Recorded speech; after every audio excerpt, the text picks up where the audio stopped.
Em áreas agrícolas, a drenagem remove o excesso de água das camadas mais superficiais do solo, reduzindo inundações e erosões. Proporciona ao solo melhora de sua estrutura, aumentando sua produtividade e longevidade.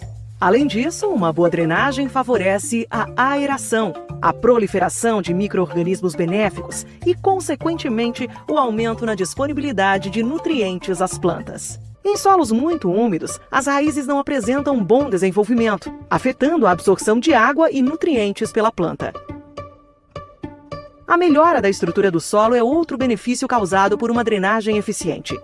Um solo bem drenado é mais resistente à compactação. Já o excesso de água reduz a resistência do solo à compressão, aumentando os riscos de atolamento no período de chuvas. Existem dois métodos de drenagem agrícola. A drenagem superficial, que utiliza drenos do tipo vala aberta, e a drenagem subterrânea, realizada com tubos perfurados de polietileno de alta densidade, que são enterrados a uma profundidade de 80 centímetros a 1,20 m. É uma técnica ainda pouco utilizada no Brasil, porém muito difundida nos Estados Unidos, Canadá e Japão.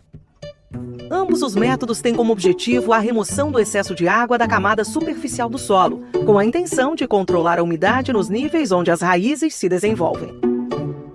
Porém, ao compararmos as características das duas técnicas, notamos que a drenagem subterrânea, além de ser mais vantajosa para o agricultor, é mais favorável ao meio ambiente. Na drenagem subterrânea, não há prejuízo para o trânsito de animais silvestres, pois essa técnica não oferece barreira física. Já a drenagem com valas abertas pode alterar a dinâmica natural de deslocamento desses animais e reduzir suas áreas de vida, na medida que algumas espécies ficam impossibilitadas de transpor o obstáculo. As valas abertas estão sujeitas ao acúmulo de plantas invasoras, fazendo com que o produtor tenha que aumentar o uso de defensivos no combate a essas plantas. Consequentemente, os drenos abertos acabam recebendo uma carga direta de fertilizantes e defensivos, expondo os cursos de água a essas substâncias. Já a drenagem subterrânea diminui o consumo e a dispersão de químicos. O solo acima dos dutos atua como um filtro para os defensivos químicos e fertilizantes, atenuando e até mesmo anulando essas substâncias nos volumes drenados. Essa técnica requer manutenção mínima e a durabilidade dos tubos pode chegar a mais de 60 anos. Uma das principais vantagens da drenagem subterrânea em comparação à drenagem superficial está na relação entre a perda de área e o controle do lençol freático.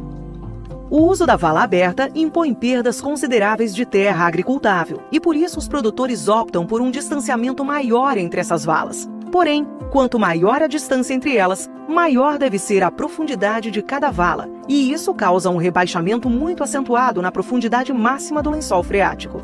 Na drenagem subterrânea, não ocorre o mesmo rebaixamento da linha de água, pois os dutos ficam a uma distância uns dos outros que visa a manutenção de uma profundidade média de 1 metro em relação à superfície na estação chuvosa. E mesmo na estação seca do ano, a profundidade dos tubos é menor do que a do lençol freático. Ou seja, não há rebaixamento do lençol freático e sim a criação de uma faixa padronizada durante o ano, onde as raízes podem se desenvolver de forma saudável.